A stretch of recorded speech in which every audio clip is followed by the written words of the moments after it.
আসসালামু আলাইকুম রহমতুল্লাহি বারাকাতু। সম্মানিত ভিউয়ার্স, আশা করি আল্লাহর রহমতে সকলেই ভালো আছেন।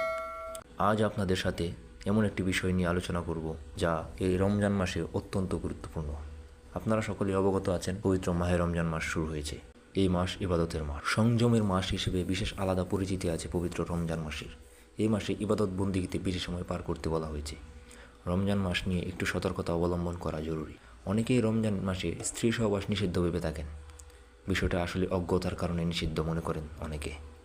রমজানে স্ত্রী সহবাস করা যায়, কিন্তু সেটা নিয়ম মেনে।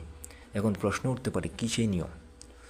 রমজানে সহবাস সম্পর্কে সূরা আল বাকারার 187 নম্বর আয়াতে আল্লাহ তাআলা সরাসরি বলে দেন যে, রমজান মাসের রাতে তোমাদের স্ত্রী সহবাস করা তোমাদের জন্য হালাল করা হয়েছে।